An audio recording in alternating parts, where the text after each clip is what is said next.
أرشد العلوي أقرب على التصويب مع علي البوسعيدي. أرى بأن الكرة هذه قد تحمل خطورة.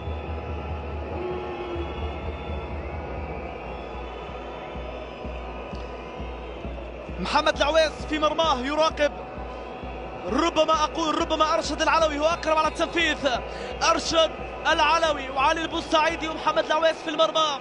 العلوي على التصويب، تصويبة قوية، الله! من مسقط إلى صلالة، من الظفار إلى الشمال. أي جمال هذا يا عمان، أي جمال! من مسقط إلى صلالة، من الظفار للشمال. أي جمال هذا يا عمان، أي جمال! يا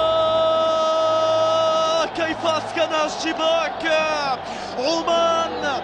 إنك جوهرة الخليج المشعة، جوهرة الخليج المضيئة، إنك جوهرة الخليج الأكثر بريقا ونورا وسحرا. يا على كرة، يا على كرة توقعت فيها خطورة. أرشد صوبها، أرشد محكمة، أرشد ولا أروع ولا أجمل ولا أحلى.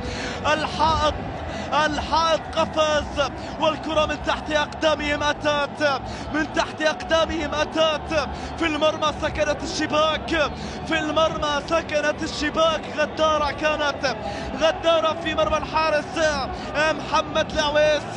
يا له من هدف، يا لها من كرة، يا لها من تصويبة. يتوجون مجهوداتهم ب10 لاعبين والصمود الكبير إلى هدف في هذه اللحظات. بهمسة إلى محمد كنو في الجانب الأيسر. الحمدان في منطقة العمليات تبقى مقطوعة، تتحول إلى حارب السعدي. أنت محارب، أنت محارب يا حارب، أنت محارب، أنت محارب على أعلى طراز، محارب بلغة الأقدام. وتتحول رمية تماس، رمية تماس عمانية. نعم، رمية تماس عمانية. جميل الأحمدي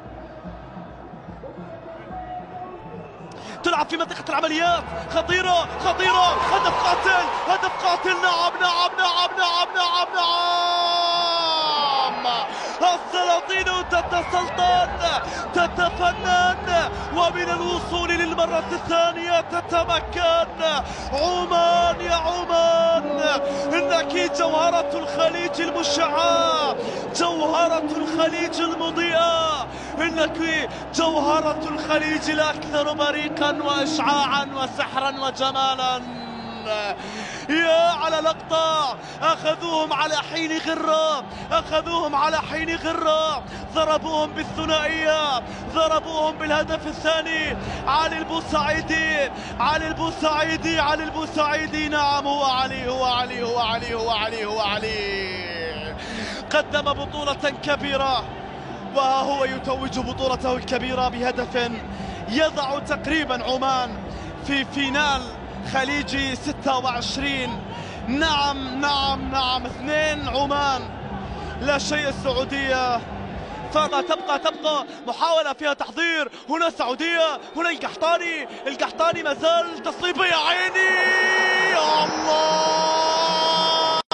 من قال أنها انتهت، من قال أنهم يستسلمون، أنهم لا يعرفون للاستسلام معنى أبدا أبدا أبدا أبدا أبدا. محمد كنو، أي يمينية تلك يا كنو، أي تصويبة تلك يا كنو، ولا أروع ولا أجمل. شوف التحضير، تصويبة ملتفة جميلة، سكنت الشباك، سكنت الشباك. أي جنون هذا، أي جنون هذا، أي جنون هذا في أرضية الميدان يا سادة يا كرام. تشتعل مجددا. تشيكينج جول، العودة للفار، العودة للفار على ما يبدو لي. إذن عبد العزيز العثمان دخل في مكان عبد الله الحمدان بالنسبة لي المنتخب السعودي.